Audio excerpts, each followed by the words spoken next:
Thursday, January 30th, 2025. Anderson? Here. Barlow? Present. Boner? Here. Brennan? Here. Case? Present. Cooper? Here. Crago? Here. Crum? Here. Dockstetter? Here. Driscoll? Here. French? Here. Guru? Here. Hicks? Here. Hutchings? Here. Ide? Here. Jones? Here. Kolb? Present. Landon? Here. Larson? McEwen? Here. Nethercott? Here. Olson? Pappas? Here. Larson? Here. Pearson? Here. Rothfuss? Here. Salazar? Here. Schuler? Here. Scott? Here. Smith? Here. Steinmetz? Here. President Beitman? Here. Mr. President, 31 present. Thank you, Ellen. Prayer by Father Thomas Cronkleton Jr. from St. Mary's Cathedral.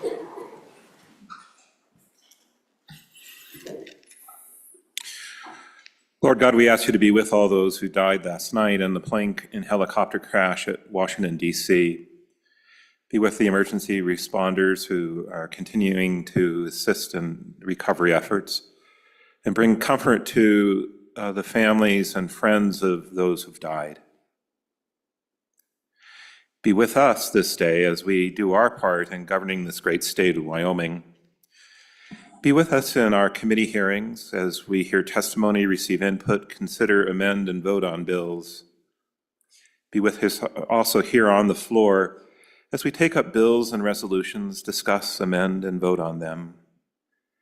Grace us with the gifts of your Spirit, those gifts of wisdom, understanding, counsel, fortitude, knowledge, piety, and fear of the Lord. Let these gifts guide and help us in the work we do today. Then when day draws to a close, give us a sense of satisfaction that with what we were able to do, we did with your divine assistance. We ask this in all things in your holy name. Amen. Senator Rothfuss, will you lead us in the pledge? I pledge allegiance to the flag of the United States of America and to the republic for which it stands, one nation, under God, indivisible, with liberty and justice for all.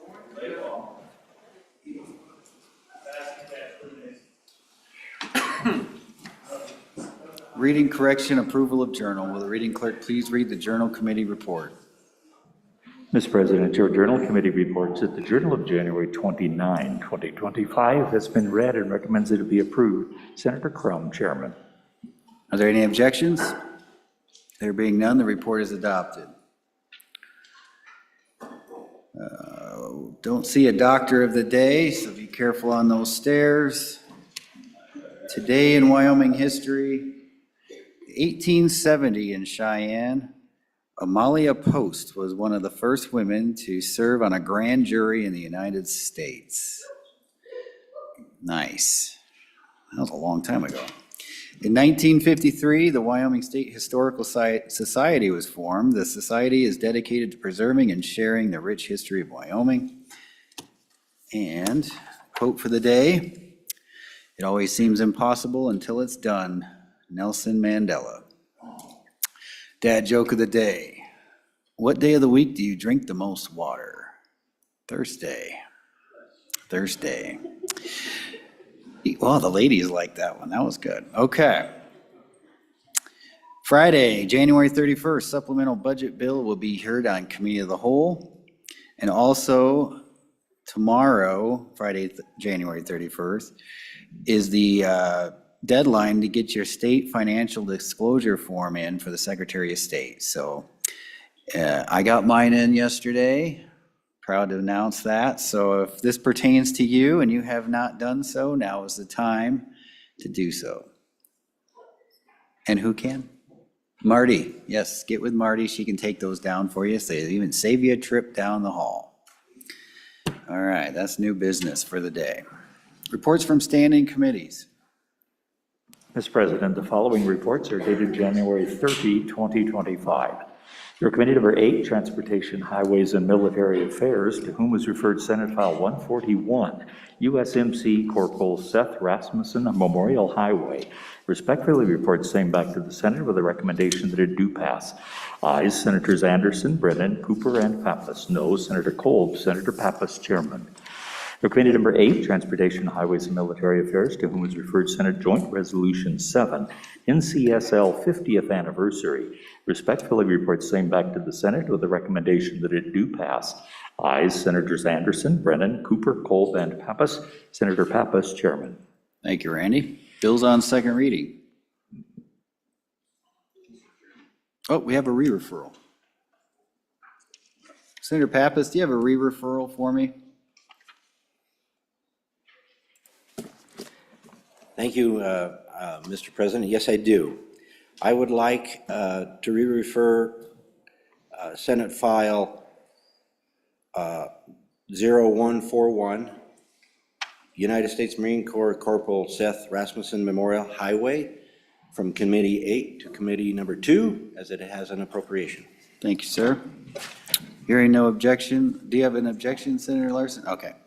Hearing no objection is so ordered. Senate File 141 has been re-referred to Committee number 2, Appropriations. Senator Larson. Mr. President, I'm sorry, can I have the privilege of the floor? Sure. Thank you, Mr. President. Ladies and gentlemen, I'd like to introduce some folks that came all the way down from Park County. That's 6.5 hours. It's a ways.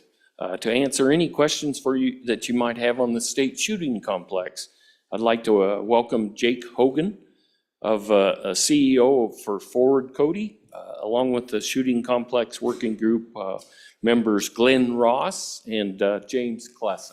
Right. Welcome to the Senate.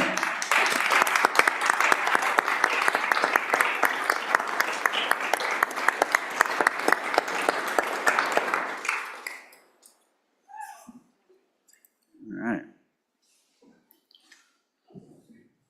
Okay, now, any more privileges? Yes, Senator Crum.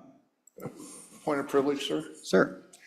I'd like to welcome our good friends I see up here in the gallery from the bankers throughout Wyoming who make our state go, and want to thank them for taking time to come to Cheyenne today. All right, here's to the bankers.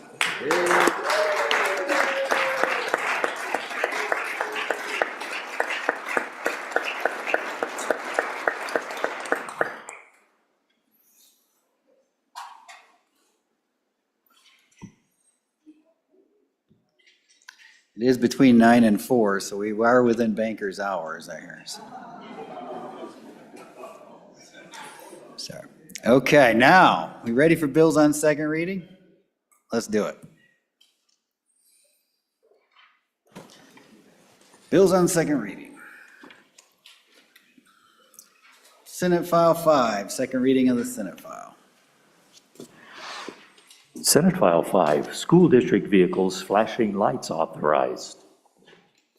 Senate File 5, having been read 2 separate times, the question is, shall the bill be read a third time? Hearing no objection, it is so ordered. Senate File 65, second reading of the Senate file. Senate File 65, Data Privacy Government Entities. Senate File 65, having been read 2 separate times, the question is, shall the bill be read a third time? Hearing no objection, it is so ordered.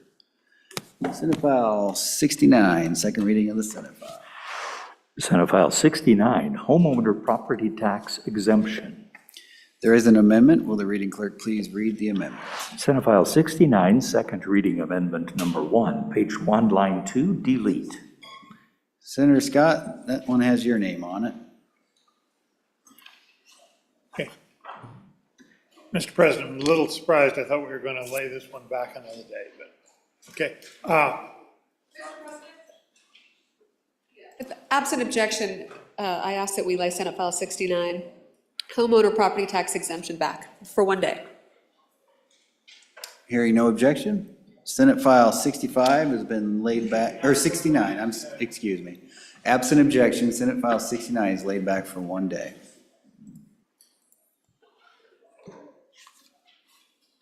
Senate File 71, second reading of the Senate file. Senate File 71, ignition interlock restricted license aggravated homicide. Senate File 71, having been read two separate times, the question is, shall the bill be read a third time? Hearing no objection, it is so ordered. Senate File 86, second reading of the Senate file. Senate File 86, alternative teaching certificate. Senator Larson. Mr. President, absent objection, I'd move, or I ask that Senate File 86 be put back for tomorrow. Laid back for a Laid day? back till tomorrow. Okay. Hearing no objection, Senate File 86 will be laid back for one day. Senate File 91, second reading of the Senate file.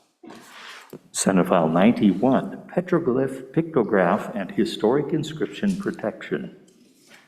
Senator Rothfuss. Mr. President, without objection, I'd ask that Senate File 91 be laid back for one additional day to finish up an amendment. Hearing no objection, Senate File 91 is laid back for one additional day. Senate File 96, second reading of the Senate file. Senate File 96, Wyoming Gold Act. Senate File 96 having been read two separate times, hearing no objection, it is, sorry. Senate File 96 having been read two separate times, the question is, shall the bill be read a third time? Hearing no objection, it is so ordered. Senate File 106, second reading of the Senate file. Senate File 106, motor vehicle dealer and manufacturer warranty rates. Senate File 106 having been read two separate times, the question is, shall the bill be read a third time? Hearing no objection, it is so ordered. And Senate File 168, second reading of the Senate file. Senate File 168, budget reserve account repeal. Senate File 168 having been read two separate times, the question is, shall the bill be read a third time? Hearing no objection, it is so ordered.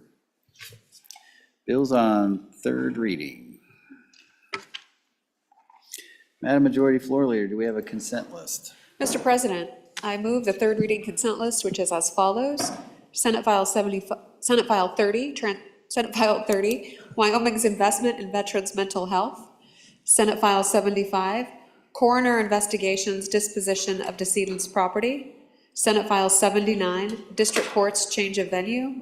Senate File 109, open enrollment within Wyoming school districts. Senate File 115, judicial review of agency actions limitations. Senate File 122, voyeurism, sex offender registration amendment. Would anyone like any of these bills removed from the consent list? Senator Case. Senate File 122, voyeurism, sex offender registration amendment, sir. Okay. Senate File 122 has been removed from the consent list. Any others? Hearing none. Having been read three separate times, the question is, shall these bills pass the Senate? Senate File 30, Wyoming's investment in veterans' mental health. Senate File 75, coroner investigations, disposition of decedent's property.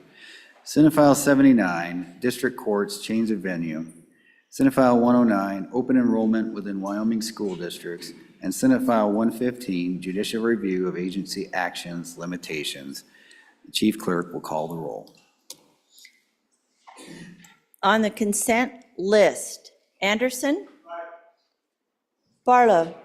Boner? Brennan? Case? Cooper? Crago? Crum? Dockstetter? Driscoll? French? Guru? Hicks? Hutchings? Ide? Jones? Kolb? Landon? Larson? McEwen? Nethercott? Olson? Pappas? Pearson? Rothfuss? Salzar? Schuler? Scott? Smith? Excused. Steinmetz? President Beitman? Aye. Aye. Closing vote. closing, vote closed. On the consent list, 31I, I beg your pardon, 30I, 1 excused.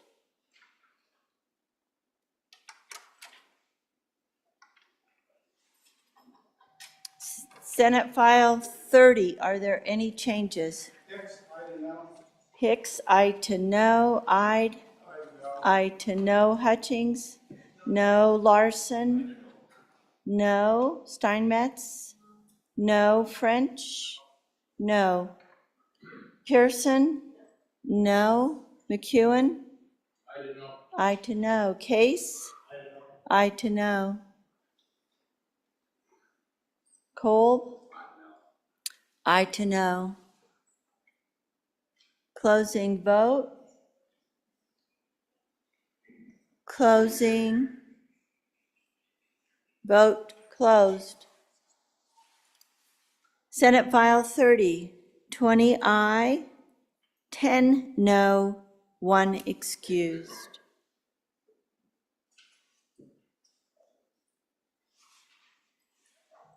Senate File 75, are there any changes? Closing vote. Closing. Vote closed. Senate File 75, 30 aye, 1 excused.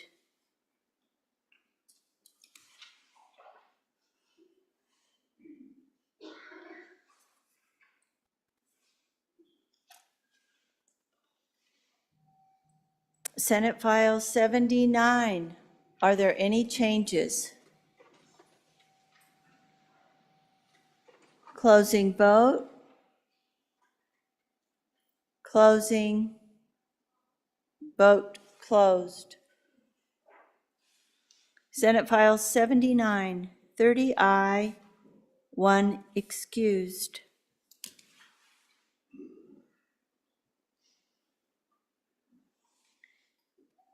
Senate File 109, are there any changes?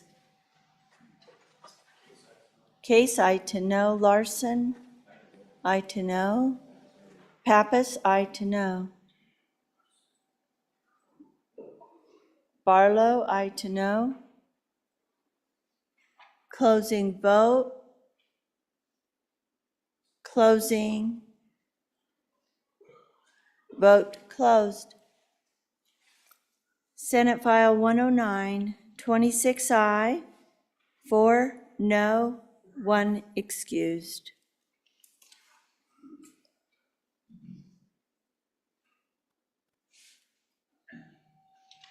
Senate File 115, are there any changes? Closing vote. Closing. Vote closed. Senate File 115, 30 aye, 1 excused. Having received the affirmative vote of the majority of the members elected to the Senate, Senate File 30, Wyoming's Investment in Veterans' Mental Health, Senate File 75, Coroner Investigations, Disposition of Decedent's Property, Senate File 79, District Courts, Change of Venue, Senate File 109, Open Enrollment within Wyoming School Districts, and Senate File 115, Judicial Review of Agency Actions Limitations have passed the Senate. Bills on third reading. Senate File 122, third reading of the Senate File. Senate File 122, Voyeurism Sex Offender Registration Amendment, sponsored by Senator Cooper, an act relating to criminal procedure. Discussion on the Senate File. Senator Case. Thank you very much, Mr. President. Appreciate the chance to talk on this bill.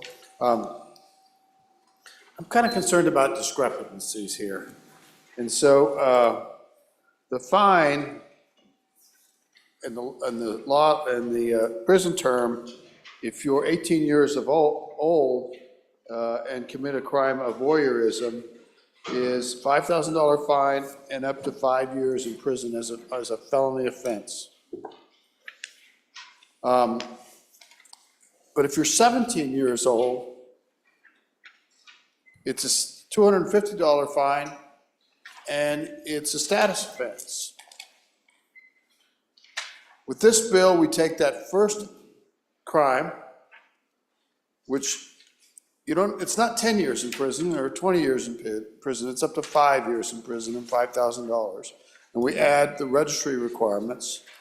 It is the type of registry where you can come off in 10 years if you petition the court, you might come off.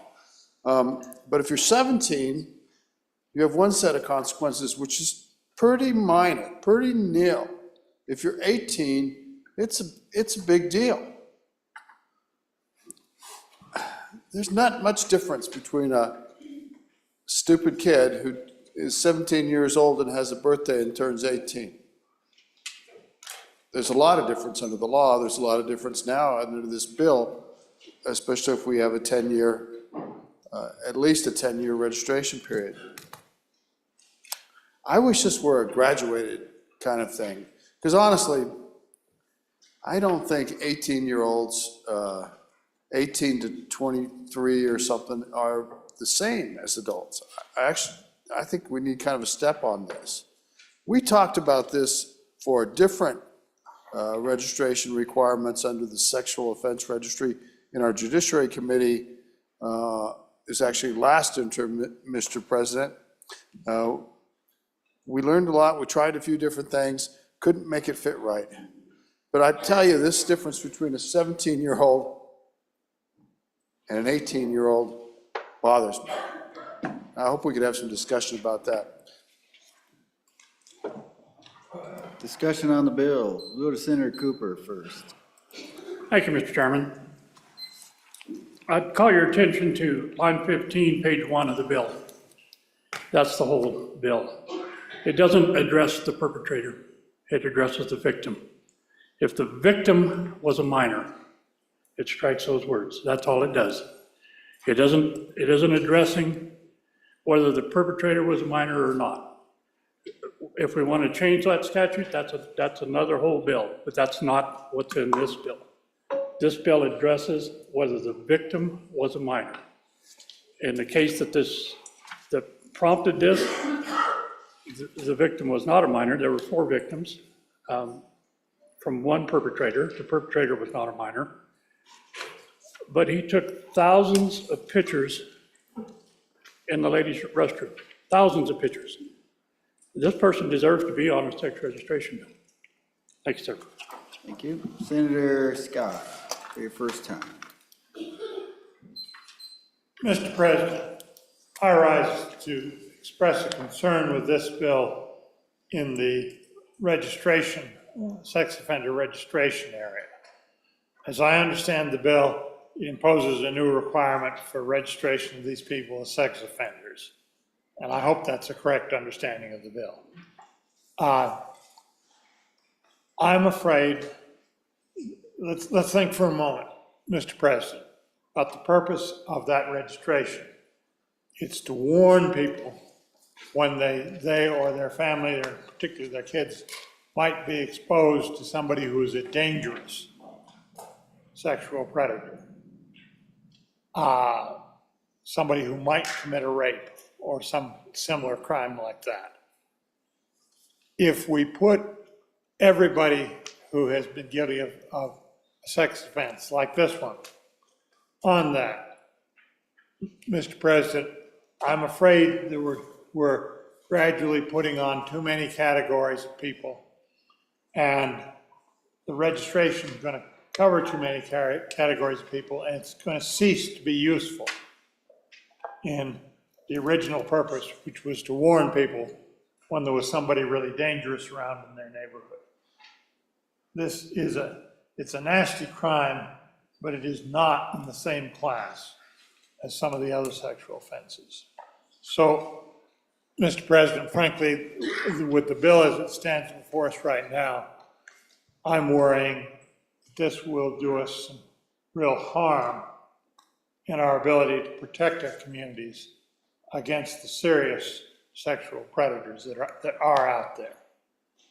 And for that reason, Mr. President, I think I'm going to have to vote no on this bill. Thank you, Senator. Let's go to Senator Cole next. For your first time, sir. Thank you, Mr. President. I rise in support of this bill. Just like to add some more comment because I was running the chair at the time when this was talked about committee of the whole, so I didn't get a chance to speak about it. So I think these crimes are something that is frankly an issue with people that is not going to be cured, frankly, by getting caught. That is really one of my main reasons why I support this bill. And I think that it's, there's a policy they have in New York about a broken window policy. Basically, if you let something go, it becomes, a worse problem and a worse problem. But we're dealing with something even worse than this in my mind. These images that are being collected that show up on the internet are there in perpetuity. They don't come off. I don't know how you scrub them. Once they're out there, that person who had these images taken of them, there's no way to get their reputation back. There's no way to get that back. It's something they have to live with the rest of their life. So I think this is a different issue, in the year 2025 than it used to be in, a while back. So I think it's appropriate that we have this kind of penalty for this kind of action. And yes, an 18-year-old can go to war. An 18-year-old can do a lot of things. And there's a consequence for being considered at that age. And this is one of those things. So I don't find it over the top or inappropriate. I find it applicable to the issue that we're now talking about on the floor. So I am in support of this bill. Thank you, Mr. President. Thank you, Senator. Senator Nethercott. Thank you, Mr. President. In response to the last speaker, if you feel the crime is severe, and then you need to change the punishment associated with it. The sex offender registry is not intended to be a punishment, even though in effect it is. You're trying to go back and add an additional punishment to a crime that occurred because the victim doesn't feel like justice was achieved and wants to get additional justice, which is certainly an appropriate feeling for that victim to want. So I would suggest that this topic be taken up as an interim topic to understand more thoughtful ways to address the crime of felony voyeurism, and how one 18-year-old taking a picture of another 18-year-old could be considered felony voyeurism and subject to the sex offender registry for 10 years, and likely diluting the efficacy of the registry, as opposed to an employer taking thousands and thousands of illicit images of his employees in where they have a clear expectation of privacy. Yeah, that guy is a danger to the public. He should have gone to prison potentially, right? And that punishment should have been profound. And it's unfortunate that the victim doesn't feel satisfied. But I do think this topic needs additional work.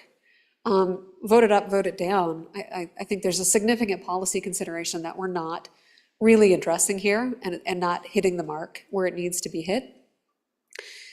We're missing dangerous offenders, and we are sweeping up non-dangerous offenders and potentially altering lives forever. So vote it up, vote it down, but I do think this concept warrants the interim work of the Judiciary Committee. Thank you.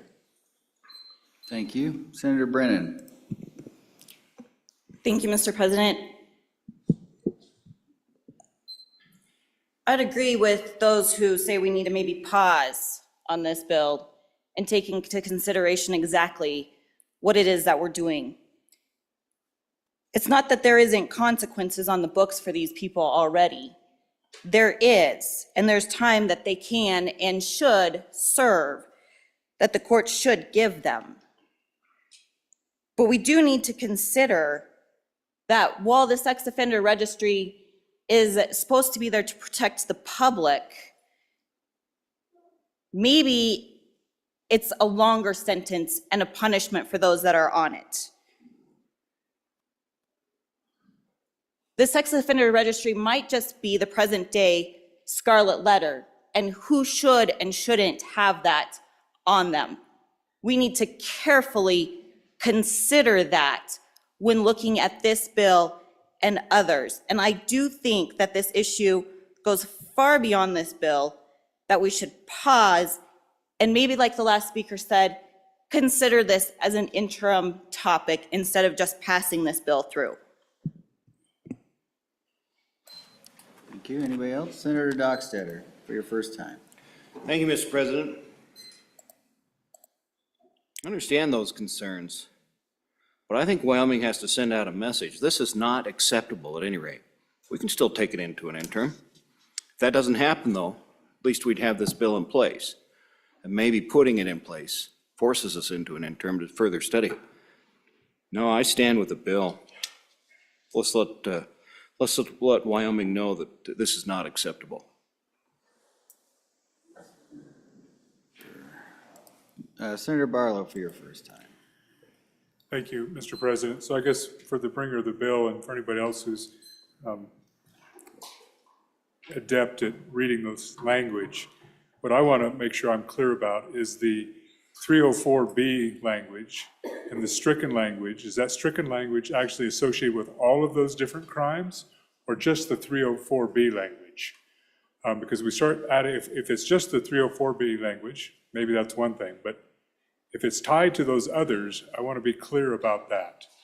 The second thing, Mr. Chairman, Mr. President, we've had several bills like this in the past.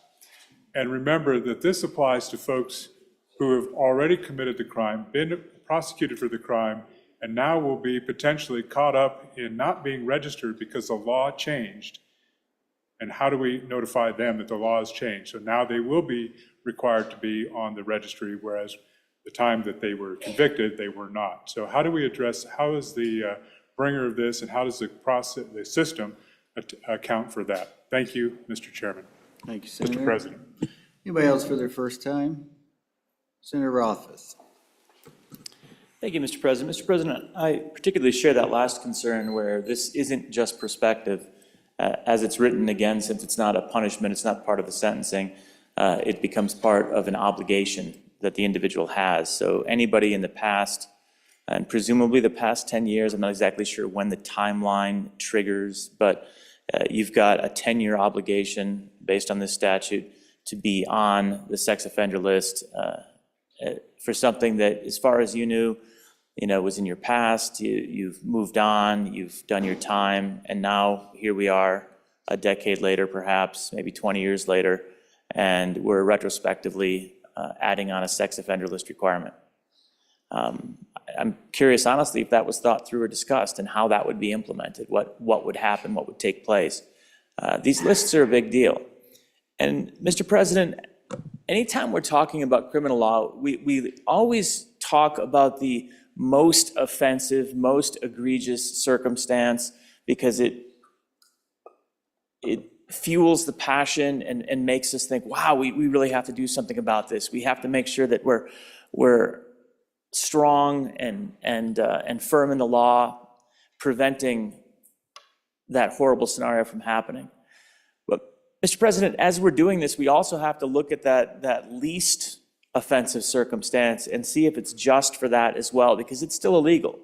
So the 18-year-old taking one picture because they're young and stupid is still justification for 10 years on the sex offender list. Could have been inebriated at the time, it could have been at a party, the kind of thing that they would never do as a 25-year-old or as a 30-year-old.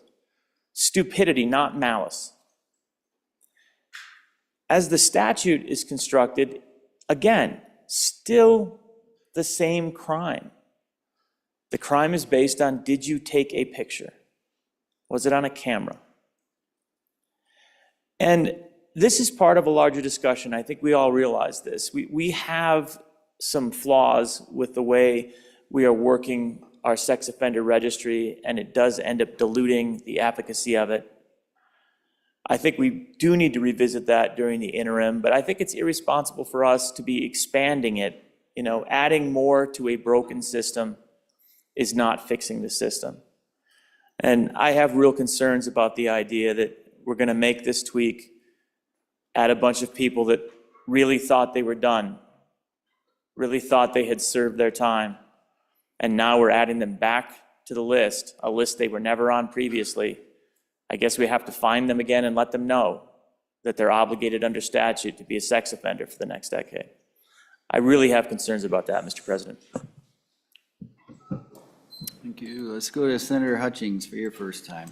Thank you, Mr. President. Just a little concern about page 1, line 2. It appears to me, I'm on and for the bill, that a person has to be convicted of a felony, not just went out and took pictures. And again, I'd like to bring up, we seem to be forgetting the victims. They will have a lifetime of dealing with this, not just 10 years. Thank you, Mr. President. Thank you. What else for their first time before we go second time around the horn? Senator Hicks? Yeah, Mr. Chairman, and I do think there was some pretty wise guidance from the majority floor leader on this issue. I just recalling something from the old common law, something that the fact it's better than, one innocent man go to jail versus 100 guilty go free. And that's kind of a basis, I think, of a lot of the common law. I think a lot of us, when we look at this, certainly for myself, when I look at these issues, I try to say to myself, what's my obligation? What can I do the least harm to? And that leads me back, maybe it's better that one innocent man is not convicted and 100 guilty walk free. And so I look at this, I do think there's a lot of wisdom from the majority floor leader. This deserves a serious look because of the consequences of conviction of an innocent person is egregious. And so unfortunately, while I thought this was a good bill, but after listening to the debate, I've kind of changed my mind on this issue. I think we'd be much better off to take a very serious deep dive in this and get it right the first time, folks. Senator Ide. Thank you, Mr. Chairman. Honored for this bill. I think this bill executes justice properly, and I won't drone on anymore. It's a good bill. Thank you, Mr. Chairman. Thank you. Anybody else? Senator Case for your second time. Thank you very much, Mr. President. So the question was asked if the stricken language on line 15, if the victim was a minor, applies to all those elements above or just the last one. So 64303 is all the law with respect to minors, okay? So I don't think that if the victim was a minor is a modification of 64303B Romanet 4, which is specifically the possession of child pornography. So that's already a registrable offense, but it only involves minors. 64304B, as it exists in the registry requirements now under current law, says if you're taking pictures, looking at a minor, that concerns us as a society because we're worried about pedophilia. We're especially worried about the exploitation of children. They deliberately left out other persons that are not minors that would be victims under this crime. There was no registry requirement made. And as I said, the maximum penalty under 64304 is 5 years in prison and $5,000 fine for felony voyeurism. The existing law says if you do one of those crimes and the victim's a minor, you go on the registry because we're worried that you are a danger to children. And we care about that. But it doesn't say, the existing law doesn't say that if the victim was an adult, you would go on the registry. So that's the balance that's in the law now. Care about children, not going to take any chances, going to put you on the registry. That strikes me as a pretty good balance, you guys. And maybe there are other elements of voyeurism where a person should be put on the registry. And maybe there might be an age issue with respect to going on the registry. You know, younger people, their minds aren't formed, they do stupid things. I guarantee you they do stupid things at 18. The difference between what happens to an 18-year-old and a 17-year-old under our law, as this is going to be proposed, and the victim is not a minor, is going to be a very significant difference. And I don't think that's necessarily warranted. Mr. President, I ask you to vote no.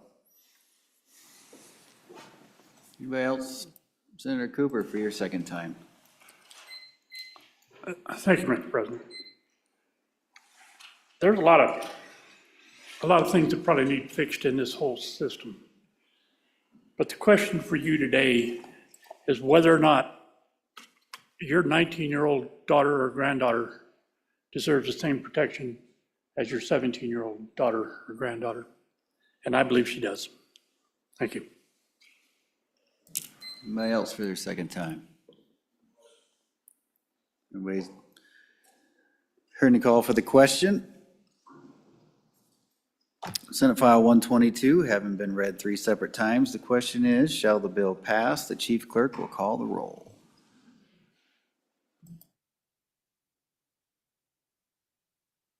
Third reading roll call, Senate File 122. Anderson? Aye. Barlow? No. Boner? Aye. Brennan? No. Case? No. Cooper? Aye. Crago? Aye. Crum? Excused. Dockstetter? Aye. Driscoll? Aye. French? Aye. Guru? Excused. Hicks? No. Hutchings? Aye. Ide? Aye. Jones? Aye. Kolb? Aye. Landon? Aye. Larson? No. McEwen? Aye. Nethercott? Aye. Olson? Aye. Pappas? Aye. Pearson? Aye. Rothfuss? No. Salazar? Aye. Schuler? Aye. Scott? No. Smith excused. Steinmetz? Aye. President Beitman? Aye. Aye. Closing vote. Closing. Vote closed. Senate File 122, 21 aye, 7 no, 3 excused. Senate File 122, having received the affirmative vote of the majority members elected to the Senate, Senate File 122 has passed the Senate.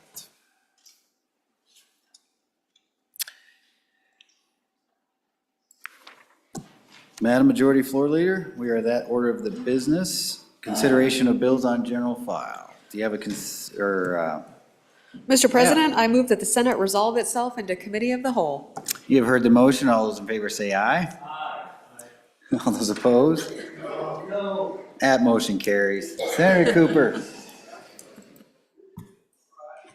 All right, sir, you're driving.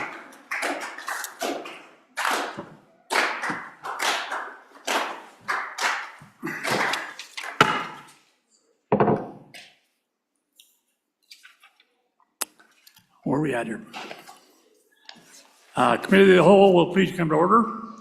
The first bill for our consideration today is Senate File 108. Will the reading clerk please read the bill?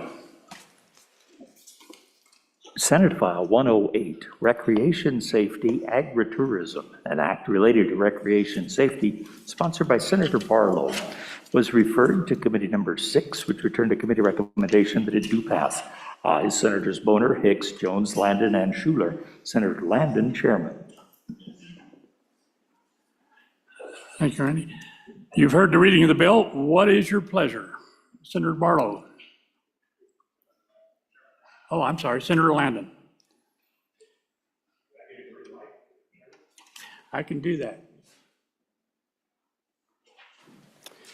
Thank you, Mr. Chairman. I would move that when the committee of the whole rises to report, it do so with a due pass recommendation on Senate File 108, Recreation, Safety, Agritourism. And for an explanation of the bill, I'd ask that you call on Senator Barlow. Senator Barlow. Thank you, Mr. Chairman. Members of the body, appreciate your opportunity to explain Senate File 108 to you. It's a very simple bill.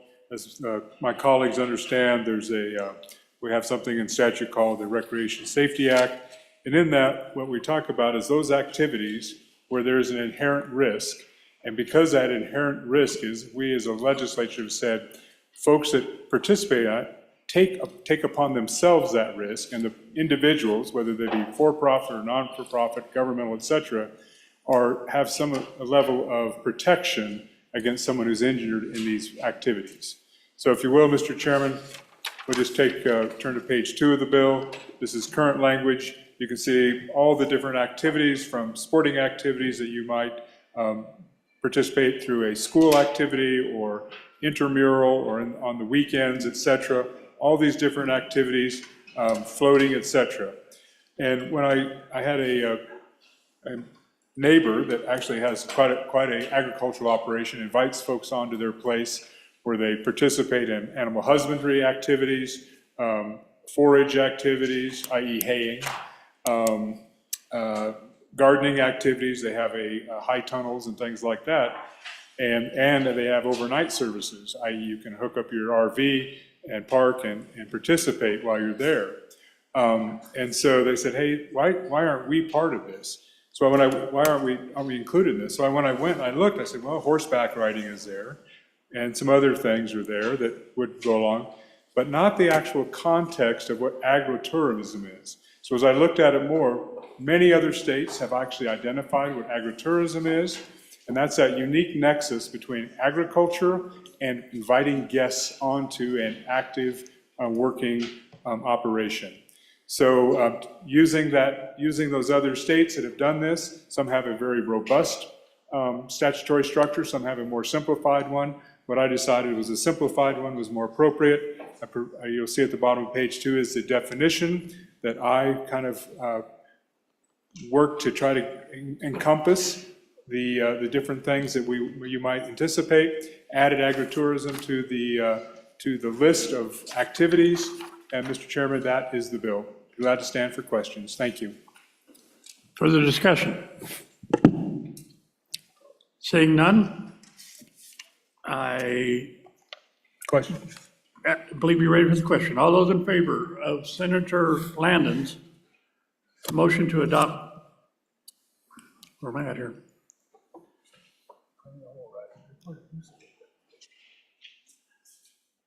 Lost my place here. All those in favor of Senator Landon's motion, when the committee of the whole rises to report, do so with a favorable recommendation, say aye. Aye. Those opposed? Senate File 108 has passed committee of the whole. The next bill for our consideration is Senate File 121. Will the reading clerk read the bill, please? Senate File 121, Rodeo License Plate, an act relating to motor vehicle license plates, sponsored by Senator Boner, was referred to Committee Number 8, which returned a committee recommendation that it do pass. Ayes, Senators Anderson, Brennan, Cooper, Cole, and Pappas. Senator Pappas, Chairman. You've heard the reading clerk. What is your pleasure? Senator Pappas, you need one of those.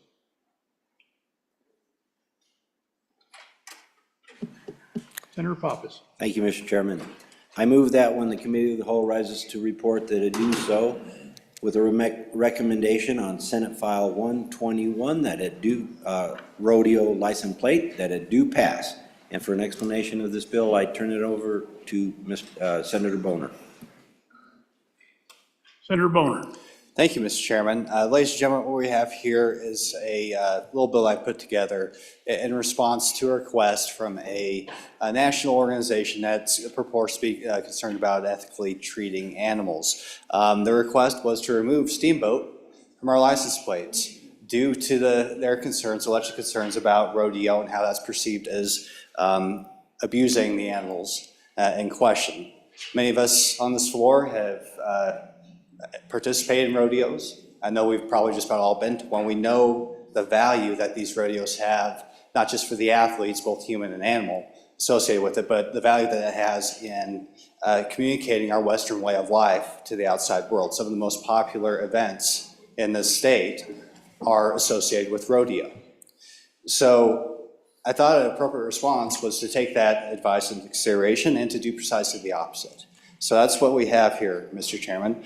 A specialty license plate, that would be optional, of course, that would allow our general public to demonstrate their support for what is officially our state sport, and go ahead and communicate that to the outside world. The bill does just that.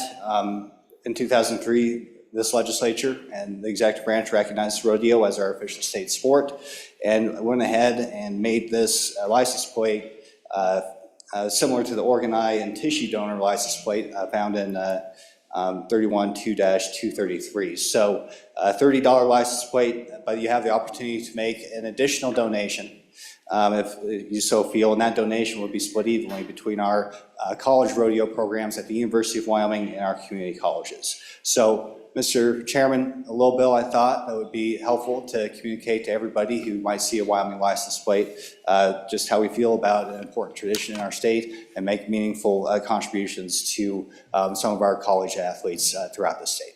So that's the bill, relatively simple. A lot of it was taken from, like I said, existing statute for the organ donator license plate, and that's the bill. Mr. Chairman, I would go through it, but it's the exact same statutes that we already have on the books. So I'll stand for any questions there. Thank you, Senator Bono. Senator Ide. Thank you, Mr. Chairman. This is kind of a tough one to me. I'd like to be the first one to buy a rodeo license plate, and I appreciate the bringer of this bill. It's a good discussion, but I'll bet it's a minor expense, but it is an expense, and I think we ought to be looking at cutting instead of spending. So this bill will probably pass, and I'll probably get in line for a rodeo license plate, but I just wanted to explain my vote. Thank you, Mr. Chairman. Thank you, Senator Ide. Further discussion? Seeing none? Since you're ready for the question, all those in favor of Senator Pappas's motion to, where am I at here? All those in favor of Senator Pappas's motion to, so when the committee of the whole rises to report, it does so with a favorable recommendation. Those in favor, say aye. Aye. Those opposed? Senate File 121 is passed committee of the whole. Go rodeo. The next bill for our consideration is Senate File 120. What is your pleasure? Senator French. Oh, I got better read it in first, I guess. Senate File 120, Wyoming Prime Act, an act relating to marketing homemade foods, sponsored by Senator Salazar. Was referred to Committee Number 5, which turned to committee recommendation that it do pass. Ayes, Senators Craig O. French, Ide, McEwen, and Pearson. Senator French, Chairman. Senator French. I move that when the Committee of the Whole rises to report, it do so with the recommendation that Senate File 120 do pass, and for an explanation of this bill, I call on Vice President Salazar. Senator Salazar. Thank you, Mr. Chairman.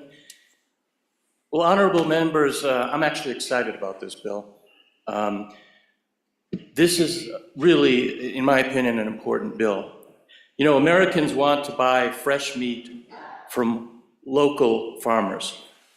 Americans want to pay less for their food because of the skyrocketing prices that are occurring, and Americans want to keep their dollars local.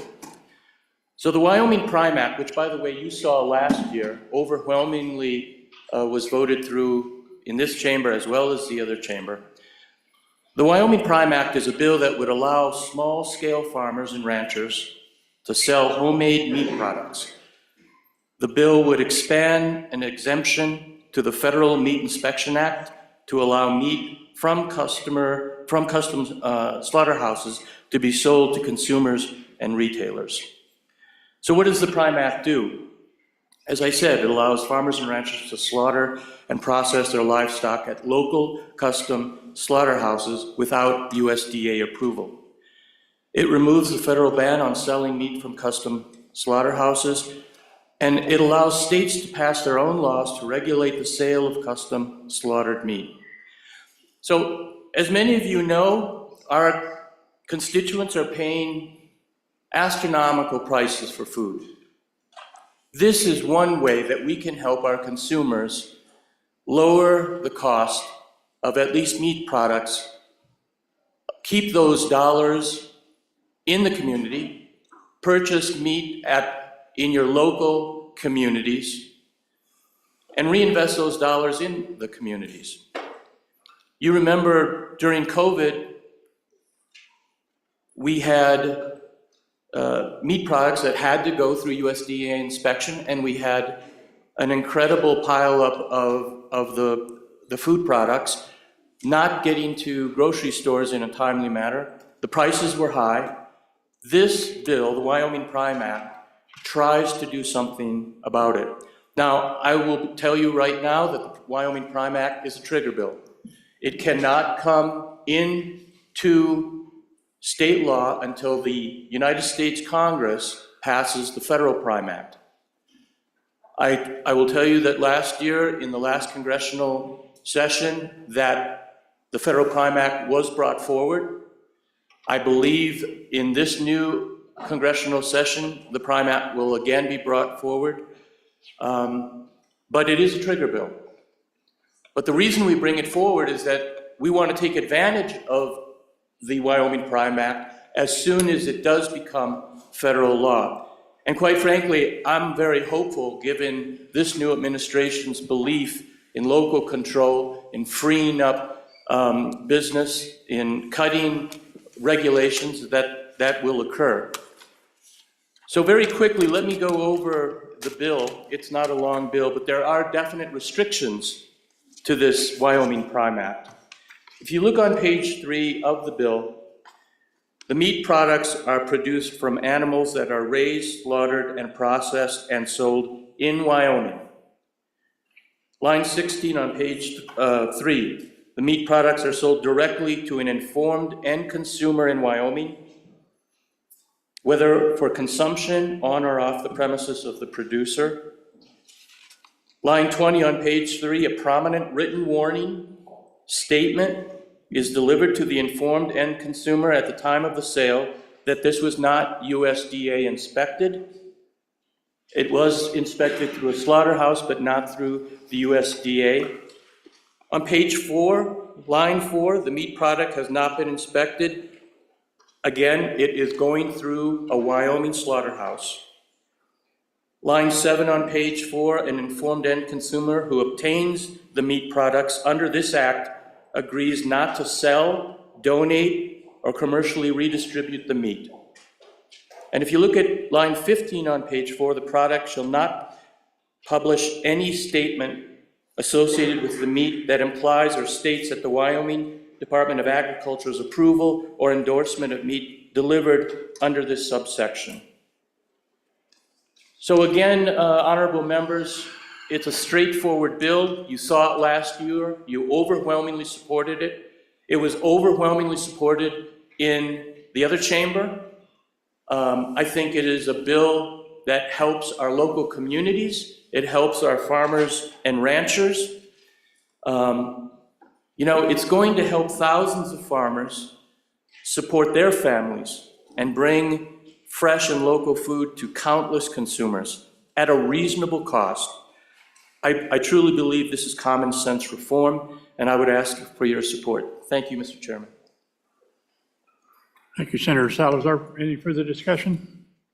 Senator Pearson. Thank you, Mr. Chairman, members. of our beautiful body here. Last year when this bill was vetoed, it hit home for me. And I didn't feel like it was at all confusing to the residents of Wyoming what this bill was trying to accomplish. This bill cuts out the middleman in our industry between producer and consumer.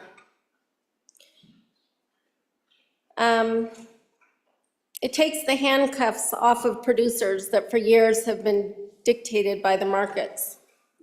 An example, one year we might get $1.15 a pound for our lamb. The next we might get $2.50 a pound for our lamb. Yet in the grocery stores, you're probably paying between $18 and $24 a pound for lamb. And to buy a lamb chop at a restaurant, you might pay $50 for that plate. This allows our consumers the choice to know exactly where their meat is coming from and exactly what was put into these animals as far as vaccines and food. For once, the producers can dictate the market of their product. In my mind, this is absolutely necessary to help meat producers take back some sort of control in a market that is heavily subsidized by foreign meat. As you've heard in days past, there's a lot of beef that comes in to this country from foreign countries. Probably 70% of the lamb that is sold in the United States comes in from other countries. And we have got to start taking our food supply back. I would ask for your consideration on this bill, for your aye vote. Thank you. Thank you, Senator Person. Further discussion? Senator Cole. Thank you, Mr. Chairman. Just a question. I realize it's hypothetical because it's a trigger bill in essence. But in the case, let's say it does come to fruition that we can implement this Wyoming Prime Act, what's the recourse for somebody who, say, got food poisoning from said product? What would be the recourse for dealing with that? That's my question to the bringer of the bill. Thank you, Mr. Chairman. Further discussion? Senator Salazar. Hey, Mr. Chairman. I guess it would be, I don't think the recourse would be any different. I think it would be, you could go to the court. It doesn't hold special protection in any way.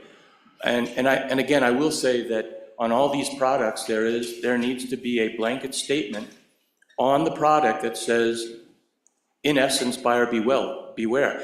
This is not USDA inspected. This has gone through the local slaughterhouse, which, by the way, is controlled by the Department of Ag. There is an inspection process in that regard.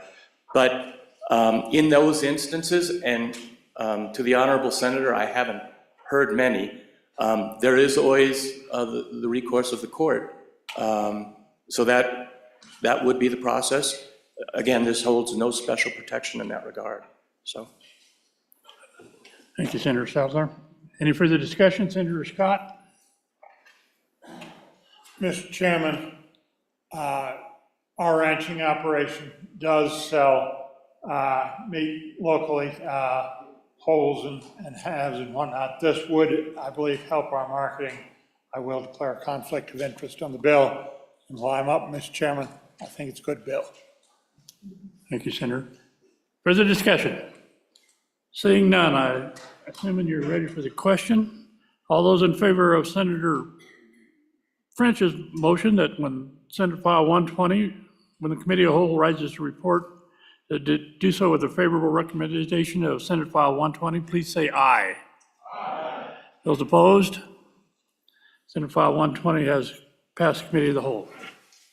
Next bill for your consideration is Senate File 97. Senate File 97, Trust Code Revisions, an act relating to the Uniform Trust Code, sponsored by Senator Case. was referred to committee number 9, which returned to committee recommendation that it do pass. Ayes, Senators Anderson, Jones, and Rothfuss. Excused, Senators Cooper and Nethercott. Senator Anderson, Chairman. Senator Anderson. Mr. Chairman, I move that when the committee of the whole rises to report, it do so with the recommendation that Senate File 97 do pass. And to explain this good little bill, I'll call on Senator Case. Senator Case. Thank you very much, Mr. Chairman. Mr. Chairman, this is some revisions to the Wyoming Trust Code. It's actually called the Uniform Trust Act, but it's not quite as uniform as the insurance bill, for example, that we talked about, I guess it's been a week ago, that kind of required us to have the exact same things in all these different states. This is a uniform trust code, but it does vary from state to state. And we're very proud of our work in the trust codes in Wyoming, trust law. Trust law is it's a different animal from business law, but it's related. You can form a trust without having to have a registration with, say, the Wyoming Secretary of State's office and things. And trusts are usually designed for specific purposes. They're helpful in estate planning. They're also helpful in providing for the special needs of people, maybe for charities.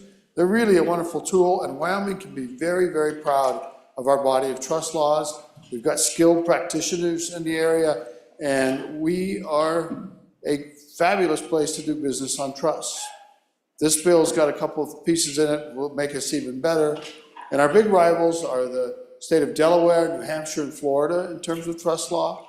But we're right up there. And this bill has a few simple kind of tweaks, and it has kind of one important thing that doesn't change policy, Mr. Chairman, or doesn't really change practice, but brings us more clearly states something with respect to the IRS code. So I'll be very brief. But Mr. Chairman, on page 2 of the bill, you can look under the definitions section, and under A, this is a definition of a qualified trustee, and it's used in this article, Article 5 of this Act. So the one that's missing is capital A, which is a natural person who is a resident of the state, comma. B, a trust can also be, or a qualified trustee can also be a person authorized by the law of the state to act as a trustee or a regulated financial institution, and this is where we're going to add a list here, that conducts one or more of the following activities within the state. And those that between B and C, and it's in the law but not in the bill, are 4 elements. One is maintains or arranges for custody in the state of some or all of the trust property. 2, maintains records for the trust on an exclusive or non-exclusive basis. 3, prepares or arranges for the preparation of fiduciary income tax returns for the trust. Or 4, otherwise materially participates in the administration of the trust. That's helping us to determine who's a qualified trustee is still what we're going to. Now, under C, there's some language about a settler. And the settler is the person that makes the trust, okay? Existing language says, oh, and by the way, back on that other one, you only have to conduct one or more of those things of that list I gave. But under C, this specifies that the settler, nor any other natural person who is a non-resident of the state, nor an entity that is not authorized by law of this state to act as trustee or is not a regulated financial institution may serve as a qualified trustee. That excludes a lot of things, but that covers what the settler cannot do directly. The new language talks about indirect influence. And so that's all that's added in the bottom of page 2, paragraph C. Neither the settler, either directly or indirectly through an entity, unless discretionary distributions by the entity require the consent or approval of one or more disinterested persons who are not a related or subordinate party with respect to the settler within the meaning of Federal Code 26 U.S.C. 782C.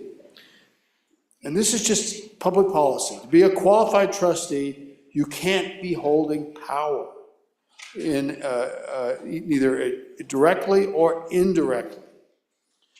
Mr. Chairman, on page 3, there's a little tweak with respect to notice. That's all this is about. There's a new E added, and this is under 410-109, methods and waiver of notice.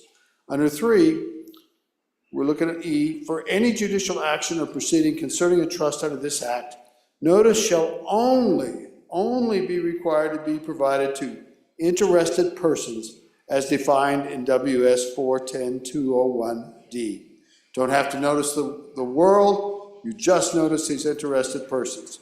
And for your information, those interested persons are the qualified beneficiary, the settlor or maker of the trust, the trustee, and some trusts have a position called a trust protector that come into play under certain conditions with respect to the trust or certain decisions. This other person called the trust protector has to be consulted. The reason we're doing this is there's been some concern as the Chancery Court gets up and running and begins to establish a body of law. This helps to define who gets notice in proceedings.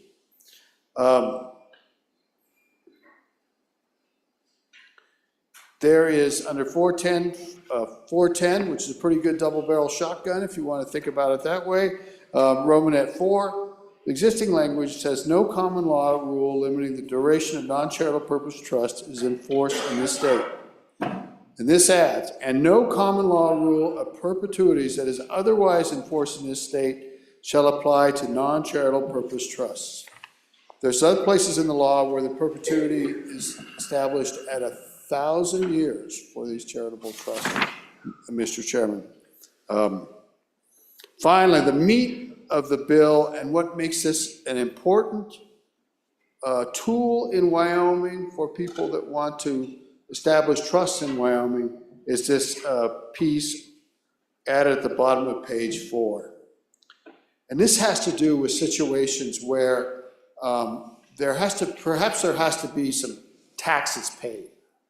And maybe the person paying the taxes, they're not the beneficiary. And they're not getting a distribution out of the trust. And what the current interpretation by the IRS is that if you get a distribution, it's taxable. So this allows for a distribution to be made for the purpose of paying taxes only. So here it is. Except as otherwise provided under this paragraph or under the terms of a trust, if all or any portion of the trust is treated as being owned by a person under 26 U.S.C. 671 or any similar federal, state, or other tax law, so if the tax law treats them as owning this stuff and there is taxes to be prepaid, the trustee may, in the trustee's sole discretion, reimburse or pay on behalf of the person being treated as the owner any amount of the person's personal, federal, state, or other income tax liability that is attributable to the inclusion of the trust's income, capital gains, deduction or credits in the calculation of the person's taxable income. It goes on, but that's what it does. So before there was flexibility with respect to this, but then the IRS issued a letter that said that from now on, we're going to consider this to be the owner. And now to respond to that, we have a law that says that you could give money to that person or pay those taxes on their behalf with respect to that tax obligation. That's the gist of the bill. It's kind of restated on page 5 where the settlor could be treated as the beneficiary under certain circumstances, again by that IRS code. This allows the settlor to receive a distribution from the trust to pay those taxes that they incur. Makes this a really good tool for some folks in Wyoming to bring their assets under the protection of the Wyoming Uniform Trust Code, under the protection of our Chancery Court, and the good laws that we have established in the state of Wyoming. Do my best to answer any questions. I've got great co-sponsors on this too. Thank you, Mr. Senator Case. Senator Olson. Thank you, Mr. Chairman. I am a co-sponsor on this bill, so I must be one of those great co-sponsors. But I do have a question for the bringer of the bill. Page 2, subsection C, the language directly or indirectly through an entity. What I'm curious about is a few years ago, this legislature created private family trust companies. And there are different models on what that might look like, but one, for example, might be where the private family trust company is ran by the settler. And so I'm just curious if the bringer thought about that with this language directly or indirectly. Would that exclude a person from serving as the majority member of their private family trust company? Further discussion? Oh, there he is. I figured he was here. Senator Rothfuss. Thank you, Mr. Chairman. Mr. Chairman, to the last question, I asked that in committee, and the answer was, it's very complicated, maybe. Further discussion? Senator Hutchins. Thank you, Mr. Chairman. Just a quick question on page 3, lines 17 through 21. Can you explain that a little better for me, please?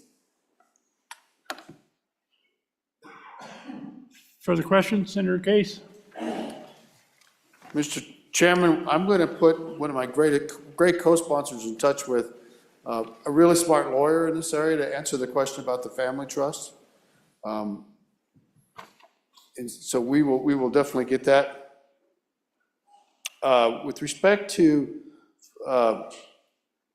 410, page 3, non-charitable trust without a ascertainable beneficiary.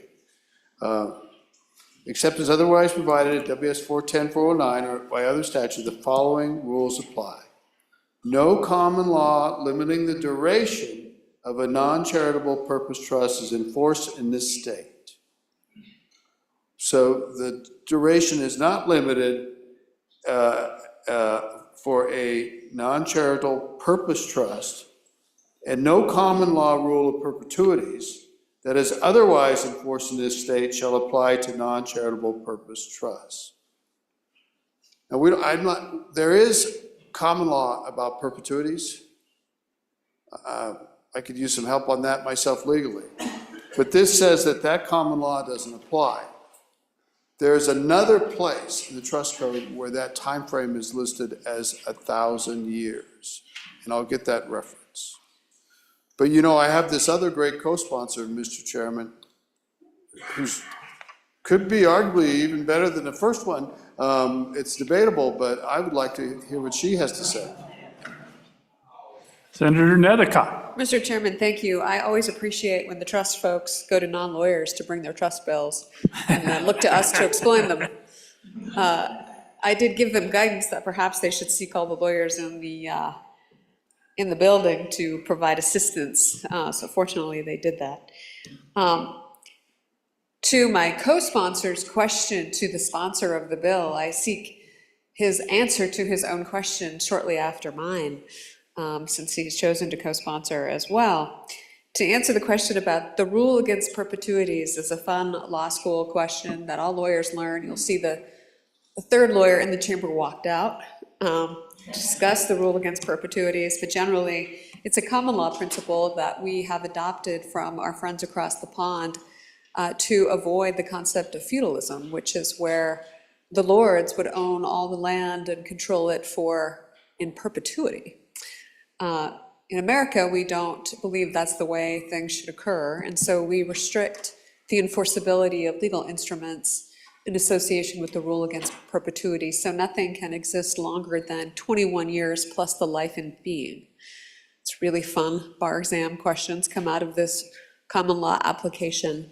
This provision in this bill prohibits the rule against perpetuity's application in charitable circumstances, allowing for charitable trusts to essentially continue in perpetuity. Whether or not that's advisable, that's your call, but that's its purpose, so that the good works can go on forever and ever, and that's the idea. Further discussion? Senator Barlow. Thank you, Mr. Chairman. So I appreciate learning more about common law and perpetuities, et cetera. The Wyoming Constitution has something to say about those as well. And the way I read it, shall not be allowed. So how does that factor into this current discussion? Thank you. Senator Case. Mr. Chairman, this is where there's another definition of 1,000 years in the trust code, and I'll find it. It's not the common law definition, so that's kind of the absolute limit.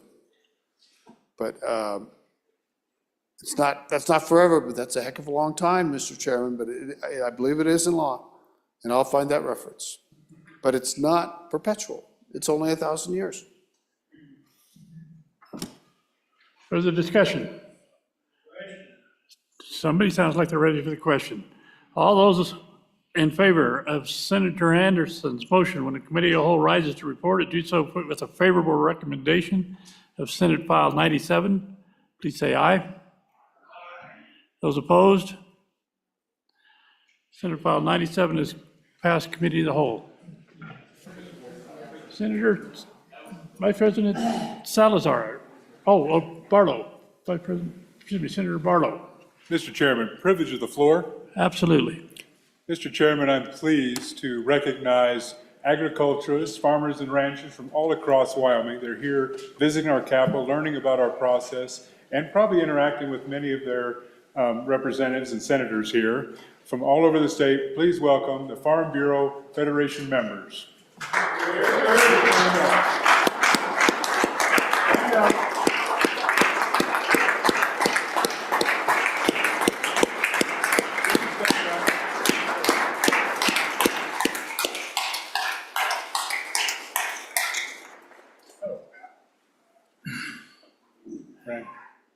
Thank you, Senator Barlow. Great bunch of folks. Tickled to have them here today. The next bill for our consideration is Senate File 138.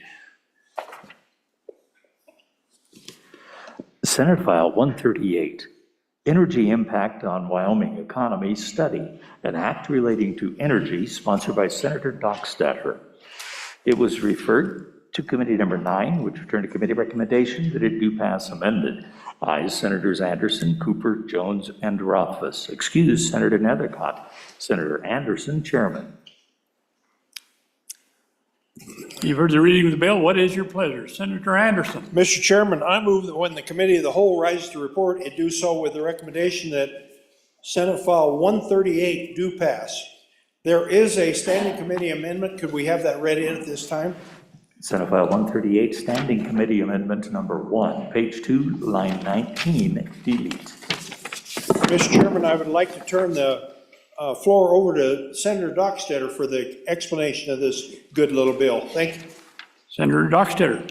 Thank you, Mr. Chairman, members of the Senate. Over the years in doing this job, I've kind of come up with 2 or 3 constant questions. Kind of came along and they were generated when I'm touring the coal mines up north of here. Started to ask those questions. I saw an endless line of coal trains moving out of that area and on the western side of the state at times, and I asked the same questions. Then the topic came up while we were touring some potential rare earth operations up in the northeastern part of the state, same questions.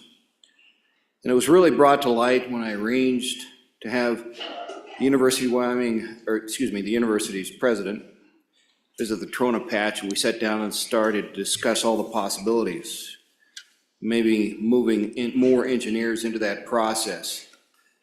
And these questions came up again as we sat around that conference table out in the southwestern part of the state. And I took a couple of my Senate colleagues from the Southwest. We packed our bags, went out to DC, and visited with the head of a federal agency. Talked about how if that agency and the current administration at that time shut everything down, what would it mean? And it all centered on my basic questions. What would it mean to, 3 basic questions. How many jobs? What's the payroll? What's the taxes? I got a hint of this when I kind of attend everything energy related, and I was over here at a meeting, and the head of a company that oversees a lot of gas and hydrogen operations in our state said, we employ a lot of people, which took me back to the southwestern start of the state and I said, how many jobs, what's the payroll, what's the taxes? I said, how about 100 million a year annually? People employed, taxes back into our local governments, and jobs for families throughout southwest Wyoming. So with that, I got to thinking, what's the big picture here, members of the Senate?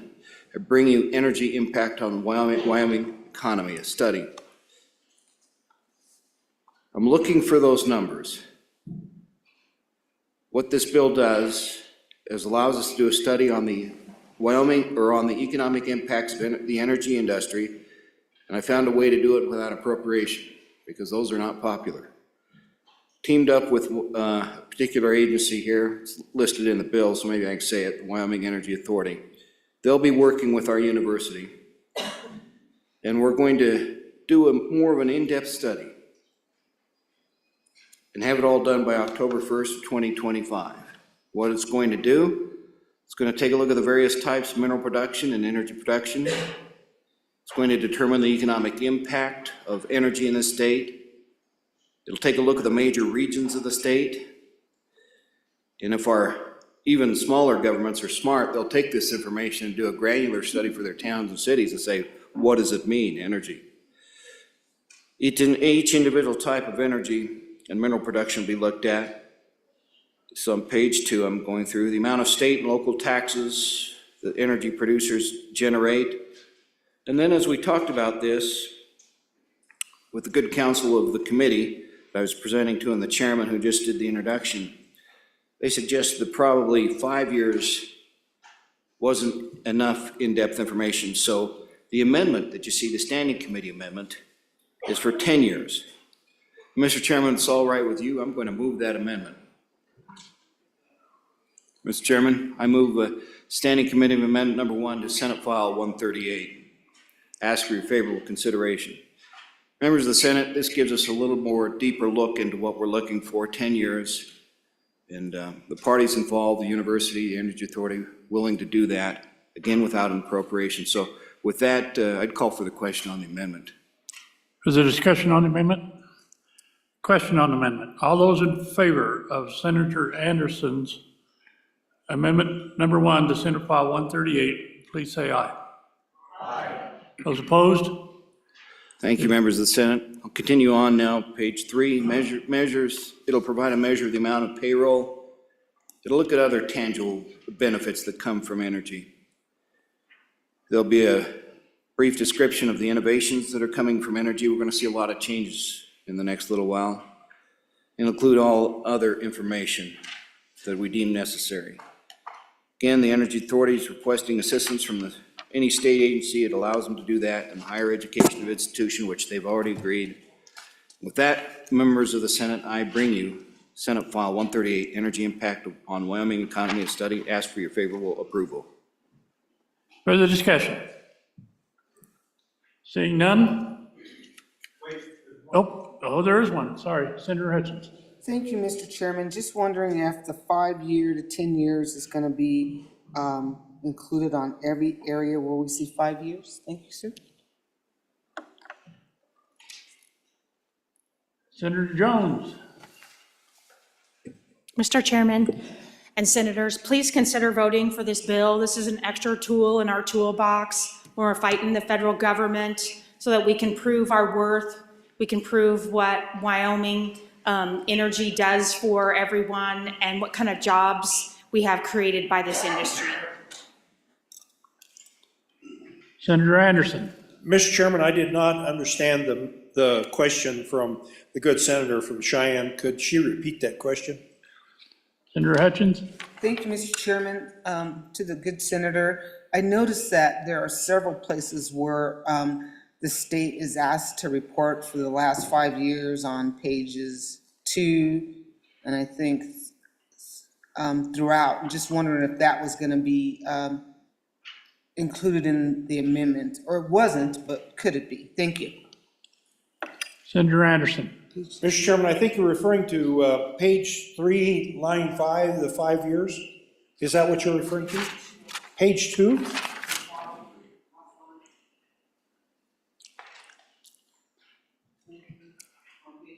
Page 2 and what line? 23, yes, that's changed to 10 years. 23 and 19 are both changed to 10 years. Okay? All right, thank you. Further discussion?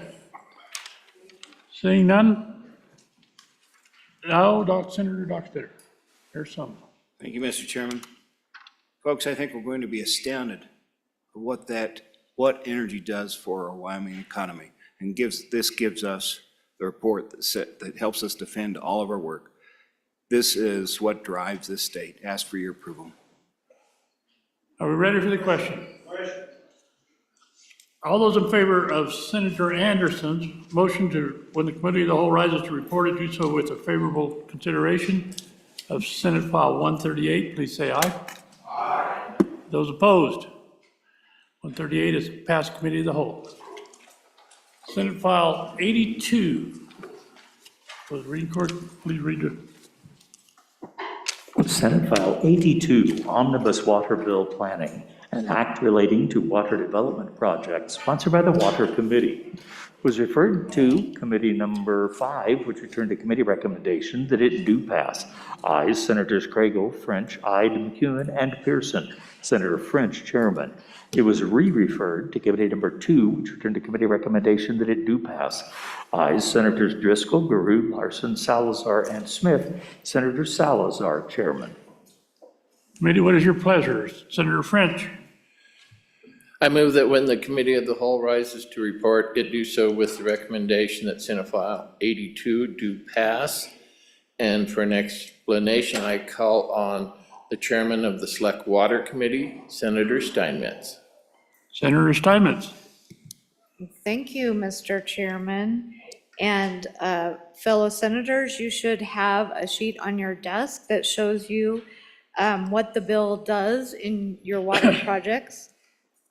And so if you look on your desk, there should be Senate File 82, and it takes you through all of the projects that we currently have in place. So if you would just like to go through that with me, the level 1 projects in the new development section are the Hewlett Water Master Plan and the UW Water Research Program for $534,998.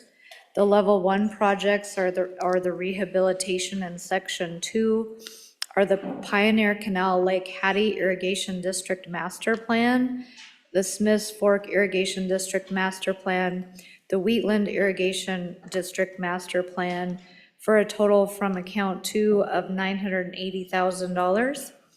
And then our level 2 projects, dams and reservoirs for section 3, are the Middle Popo Aggie River Storage Study in Fremont County, which is $551,000. So those are the projects in the planning bill this year. And if you want to see more about them, each of us from Select Water and the Ag Committee have notebooks at our desks if you want to learn more. With that, I'd stand for any questions or call for the question. Further discussion? All those in favor of Senator French's motion of when the committee of the whole rises to report it, do so with a favorable recommendation of Senate File 82, please say aye. Aye. Those opposed? Senate File 82 is passed committee of the whole. The next bill for our consideration is Senate File 144. Senate File 144, Wyoming-Ireland Trade Commission, an act relating to economic development sponsored by Senator Driscoll. It was referred to committee number 9, which returned a committee recommendation that it do pass amended. Ayes, Senators Anderson, Cooper, Jones, and Rothfuss. Excused, Senator Nethercott. Senator Anderson, Chairman. Senator Anderson, what is your pleasure? Chairman, I move that when the committee of the whole rises to report, it do so with the recommendation that Senate File 144 do pass. And there is a standing committee amendment. Could we have that ready at this time, please? Senate File 144, Standing Committee Amendment number 1, page 5, line 8, after. Thank you. And in order to really inform you about this little bill is the Wyoming Ireland Trade Commission specialist, Senator Driscoll. Top of the morning to you, Senator Driscoll. Thank you, Mr. Chairman. I bring to you Senate File 144 and ask for your favorable consideration. This is the Wyoming Ireland Trade Commission. I'll take the amendment first, we'll get it out of the way, and then we'll do some pleasantries. It's been moved, so if you go to page 5 of the bill, because this is pretty simple and adds a couple words. On page 5, under line 7 and 8, we talked about the council, and the amendment merely clarifies it to be the Wyoming Business Council, and we'll get into that a little later. But Senator Driscoll, did you move that bill? I believe Or that Senator amendment? Anderson moved the. No, I didn't move, I just haven't read it. Mr. Chairman, thank you. I would move for standing committee amendment number 1 to Senate File 144 and ask for your favorable consideration. Uh-oh. Red ends. Senator Rothfuss. Thank you, Mr. Chairman. Mr. Chairman, oddly enough, I'd asked that you vote against it. I hadn't had a chance, I'm sorry, to talk to the good sponsor about it. We went in afterwards and took a look at the statutory construct. So as we were amending it in the Minerals Committee, we thought that was necessary to provide clarity, but where it's at in statute, there is a clear definition. Council means the Wyoming Business Council, and I'm afraid I didn't get a chance to catch up with the good senator afterwards and note that. So it turns out this amendment is unnecessary. We thought it was necessary, but it's not, so I'd encourage the body to vote no. Question on the amendment? All those in favor of Senator Anderson's amendment, Standing Committee Amendment number 1 to Senate File, where are we at? 144, say aye. Aye. Those opposed? No. The amendment has failed. Back on the bill. Thank you, Mr. Chairman. Back to our good staff that wrote it right. We did have some people who wanted to override our staff. Folks, what this is, Wyoming Ireland Trade Commission might sound kind of like fun deal. Ireland's an island far away, and it doesn't seem to have a whole lot in common with Wyoming on the surface, but might come to surprise you that it's rural, much like Wyoming. Has exactly almost the same industries we do. They kind of run on ag, tourism, a little bit of energy, which is all imported, which is kind of where we fall into that deal of it. And they also fill a lot of their gaps by attracting business and tech, and that's a big part of what we've been doing. They have reached out to us, and I've been blessed. I'm the co-chairman of the Irish American Caucus of the legislators, and they've reached out to us and asked us to form a joint commission, which has now been done in 19 other states. And what it does, we'll kind of start through it. We created on page 1, and this commission's, I'm going to skip ahead. We'll skip around on the bill a little because it explains it just a tiny bit better. If we go to the definitions portion of the bill, what it really does, the purpose of the commission, this is on page 6. Purpose of the Wyoming Ireland Trade Commission shall be to advance, promote, and encourage business and other mutually beneficial activities between Wyoming and Ireland, including bilateral trade and investment, joint action on policy issues of mutual interest, business and academic exchanges, mutual economic support, mutual investment in the respective infrastructure, and other opportunities for mutual benefit and economic growth as identified by the Commission. So that's really what this does. We already have a whole lot of that happening. We have a fair amount of trade that happens. Might be a surprise to part of you that nearly all of the biggest companies in the United States have a trade office in Ireland, some of them that work with us already. One of them is one of the big data centers south of town here. $30–40 million investment in Wyoming, well, billion now, in Wyoming, soon to be more. They want to work together wherever we can. Ireland is also the trade door to the European Union, so it actually not only brings us Ireland, but it brings more. So back to the nuts and bolts of it, we go back to page 2 of the bill, and the membership of it consists of, and I'm going to go through this fairly fast, 2 people by the governor, 2 from the House of Representatives, 2 from the Senate, 1 by the minority leader of the House, 1 minority leader of the Senate, 1 to be appointed by the board. This is the exact same structure that's in the other states. Members should be selected by the governor and the board, each be a representative of 1 or more of the following: public institution, higher education, Irish American community, which I'm guessing 80% plus of this room has Irish roots. About all of us have some tie to it, maybe a few not. Wyoming industry engaging trade with Ireland, business association, trade association, economic development organization, or chamber of commerce currently engaged. That's kind of the makeup of it. They elect a leader on it. For House and Senate members, you can only be it while you're serving. So if you're gone, they'll declare a vacancy and it'll be redone. Committee holds meetings not less than once a calendar quarter, held at the call of the chairman. Initial meeting of the commission thereafter, select among the appointed legislators 1 member to serve as chairman. That's pretty much the nuts and bolts of the thing. It's revenue neutral. We're using our money out of LSO, which I'm sure we have fine for our travel on, whatever it has to happen. Government officials comes out, they're serving as official duty, comes out of theirs. We have a trade budget in the governor's office, or office downstairs, excuse me. They may flinch a little, but part of it funds out of it. And business council staffs the meetings. That's nuts and bolts of it. It doesn't cost us much, but it can actually bring some jobs and trade to Wyoming, which I think it likely will over time. I'd ask for consideration and stand for questions. Further discussion? Senator Landon. So, Mr. Chairman, thank you. This little bill brings a smile to me. I say, why not? I'm really in favor of it. Just a quick observation. We went to this country a year ago. I was so struck by how enamored they are over there with the United States of America. We were the first ones to recognize that little country when it was fighting for its independence. And that means a lot to them. And it was interesting, as someone interested in public policy, to go over there. You ought to see the ambassador's house. It's right across from the president's house, and it's worth taking a look at. Our former governor here served as an ambassador to that country, and I gave him a hard time at coffee one day that he had to really live in the shambles over there. It's quite the spread.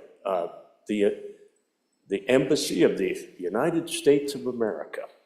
But anyway, a couple of folks I was visiting with, one gentleman said, we would really like to be the 51st state of the United States. So they, anyway, I just wanted to share that little bit. This is a great effort, and I think it might lead to something. Thank you.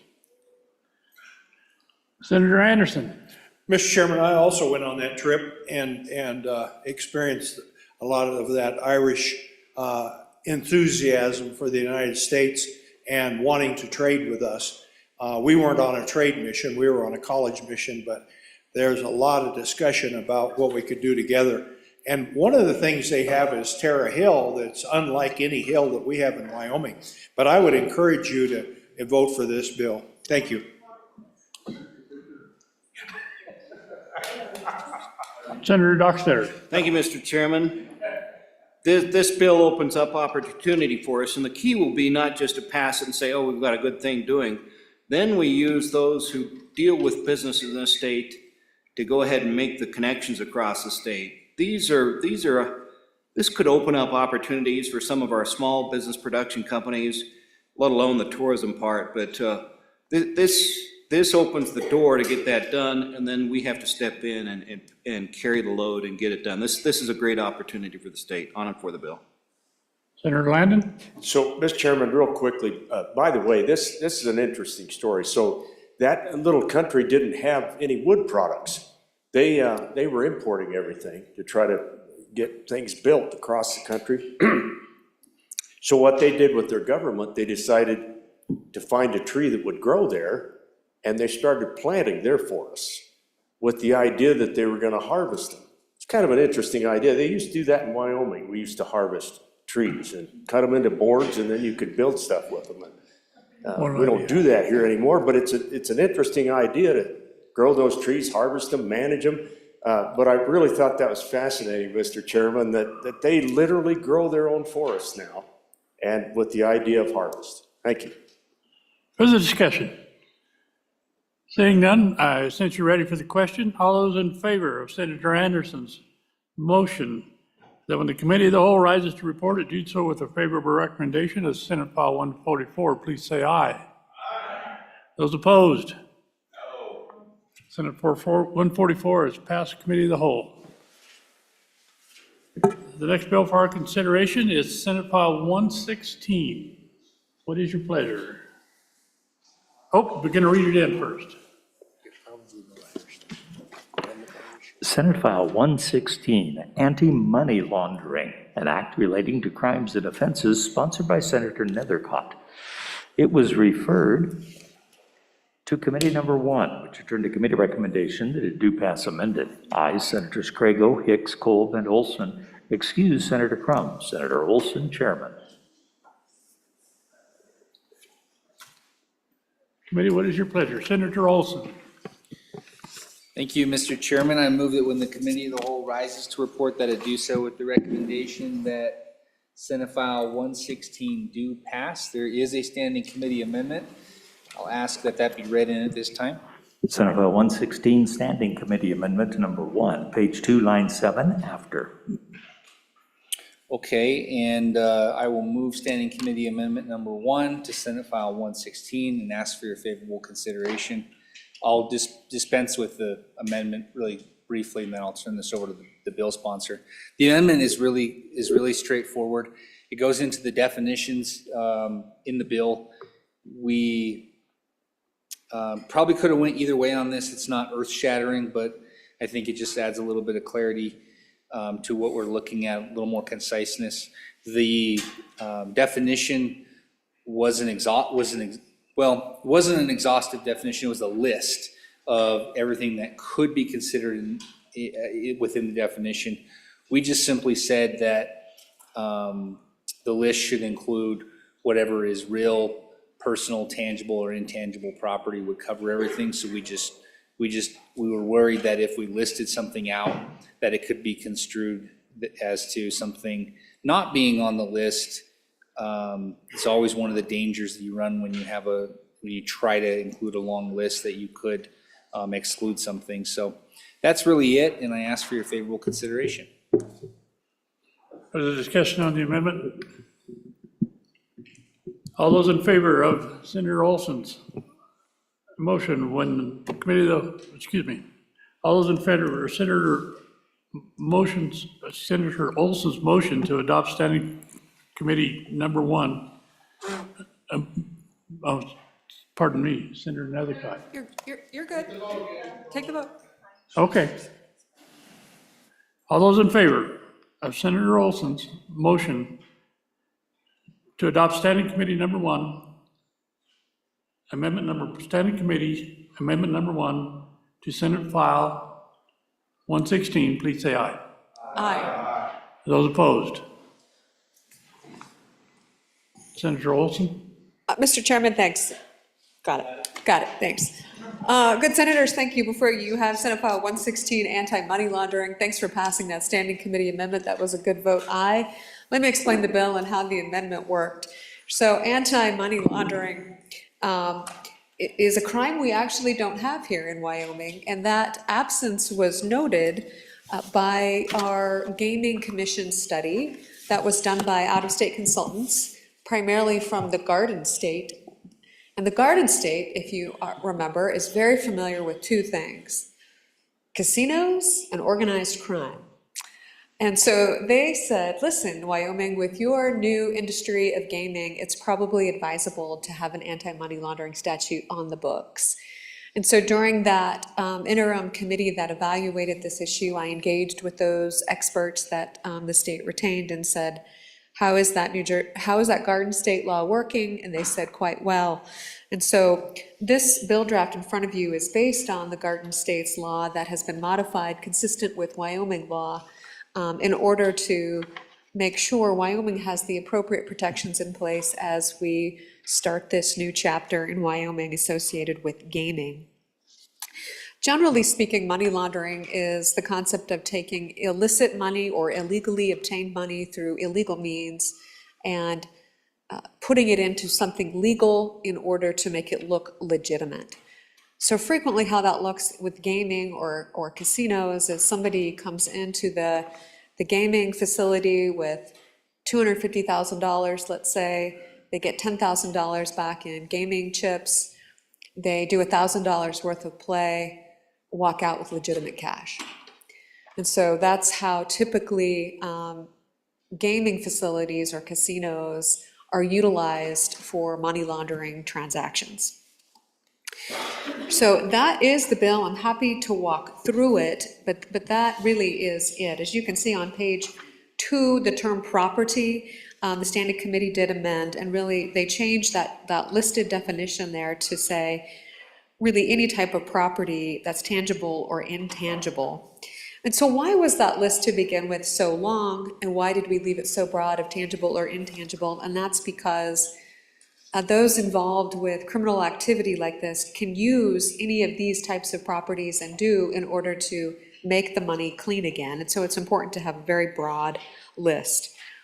A person who is guilty of this particular crime, it is a felony, and consistent with our criminal code, that felony carries a fine of, or a penalty of 0 to 10 years.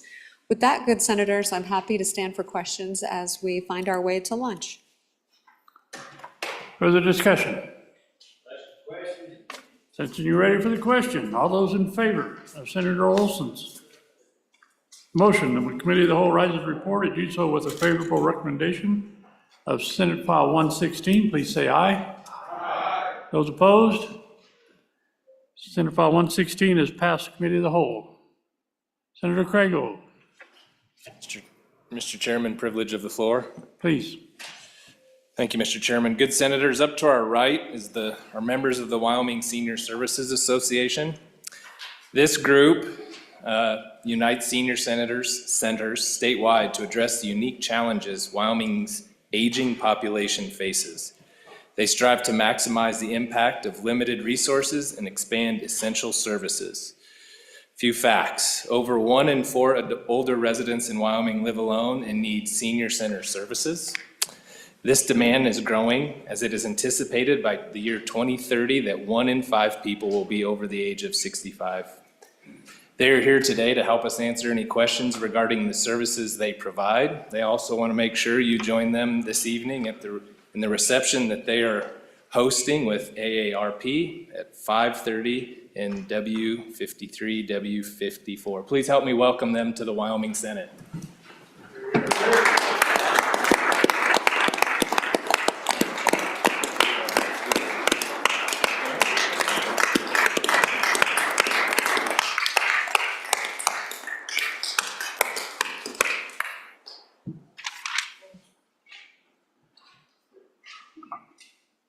Madam Majority Floor Leader, I'm hungry. Is there a privilege? Do you have a privilege? Oh, we have another one here. Sorry, Senator Pearson.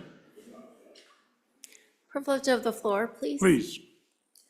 I would like to recognize my good friend Laura Peavy and her daughter Reese. Laura was instrumental in my campaign, and then I also want to recognize my pastor, Jonathan Lang, up here.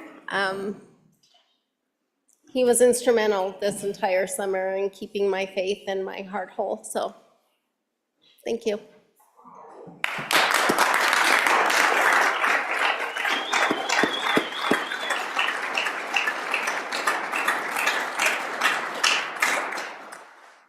Mr. Chairman, Madam Majority Floor Leader, I am still hungry. I move that the Committee of the Whole beg leave to rise and sit again. You've heard the motion. All those in favor? Aye. Those opposed? Committee will rise. What we're going to do here. There you go. Motion passes. Motion passed. Mr. President.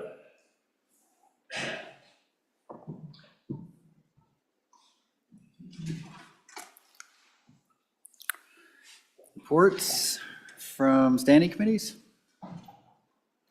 Mr. President, the following reports are dated January 30, 2025. Your committee number 5, Agriculture, State Public Lands and Water Resources, to whom is referred Senator Joint Resolution 2, resolution demanding equal footing, respectfully reports same back to the Senate with the recommendation that it do pass. Ayes, Senators French, Ide, McEwen, and Pearson. No, Senator Crago. Senator French, Chairman. Your committee number 6, Travel, Recreation, Wildlife, and Cultural Resources, to whom is referred Senate File 149, Wildlife Conservation License Plates Amendments, respectfully reports same back to the Senate with the recommendation that it do pass. Ayes, Senators Boner, Hicks, Jones, Landon, and Schuler. Senator Landon, Chairman. Mr. President, your committee number 8, Transportation, Highways, and Military Affairs, to whom is referred Senate File 119, Expedited Professional Licensure for Military Members, respectfully reports same back to the Senate with the recommendation that it do pass amended. Ayes, Senators Anderson, Brennan, Cooper, Kolb, and Pappas. Senator Pappas, Chairman. Your committee number 5, Agriculture, State Public Lands and Water Resources, to whom was referred Senate File 103, Terminating and Defunding Diversity, Equity, and Inclusion, respectfully reports same back to the Senate with the recommendation that it do pass amended. Ayes, Senators Crago, French, Ide, McEwen, and Pearson. Senator French, Chairman.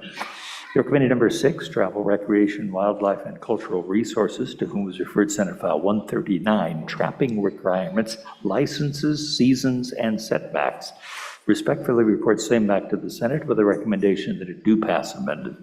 Ayes, Senators Boner, Hicks, Jones, Landon, and Schuler. Senator Landon, Chairman. Thank you, Randy. Any messages from the House? None? Okay. Madam Majority Floor Leader, that clears the desk.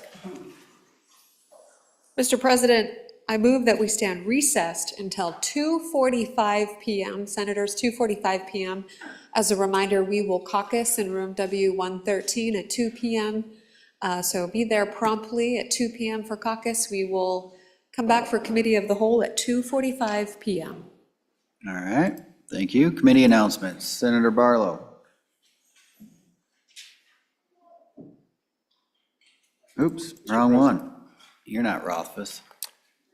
Thank you, Mr. President. I've been mistaken for the fine Mr. Rothfuss before. Mr. President, your committee number 10, Labor, Health, Social Services, will meet tomorrow, January 31st, noon recess, W110, to take up 3 bills. Senate File 167, Board of Chiropractic Examiners, Criminal History Records. Senate File 158, Virtual Credit Cards and Network Leasing, Dental Services. And Senate File 159, Dental Insurance. Thank you, Mr. President. Thank you, sir. Senator Case. Thank you very much, Mr. President. Your committee number 7, Corporations, Elections, and Political Subdivisions, will hit the ground running tomorrow morning at 8 a.m. on the Capitol Extension Room W4. We'll take up Senate File 171, City and Town Regulatory Reduction, followed by Senate File 165, Cancellation of Registration Notice Amendments, followed by Senate File 166, Political Party Formation Amendments, Senate File 181, Eminent Domain Energy Collection Systems, 2, Senate File 183, Moratorium Solar and Wind Projects. Those last couple of bills are urged, time permits. We're going to hit her hard. Thank you. 8 o'clock. 8 o'clock, that's a lot of work. Senator Olson. Thank you, Mr. President. Your committee number 1, Judiciary, will meet here at 12:15 in room W2 to consider 3 bills: Senate File 101, Post-Conviction DNA Testing Procedure Amendments; Senate File 114, Missing Persons Reporting Requirement; and Senate File 117, Shared Parenting. Thank you, Senator. Senator Schuler. Thank you, Mr. President. Education Committee number 4 will meet tomorrow, 8 o'clock a.m. in room W10 and online to take up the following bills: Senate File 137, School Finance Cash Reserves; Senate File 162, Education Block Grant Model Amendments; and Senate File 123, competitive grants for crossing guards. Thank you, Senator. Senator Anderson. Mr. President, your favorite committee, number 9, Senate Mineral, Business, and Economic Development, will meet tomorrow, Friday, January 31st, on noon recess in Capitol Extension Room W4 to hear the following 3 bills. Senate File 186, Advanced Nuclear Reactor Manufacturers Fuel Storage. Senate File 92, Make Carbon Dioxide Great Again, No Net Zero. Senate File 134, Industrial Siting Wildlife Mitigation. Thank you. Thank you, sir. Mr. Vice President. Thank you, Mr. President. Your committee number 2 appropriations will be meeting upon noon recess, actually at 12:20 in room 113. We'll be dealing with 5 bills. Senate File 68, Government-Owned Lands. Senate File 112, Anesthesiologist Assistant Licensing. Senate File 127, Administrative Rules Legislative Review. Senate File 148, Fire Suppression and Restoration Funding. And Senate File 152, Wildfire Management Task Force and State Forester. Thank you. Thank you. Any other announcements? Hearing none, you've all heard the motion. All those in favor say aye. All those opposed, no. Senate will stand at recess till 2:45 p.m.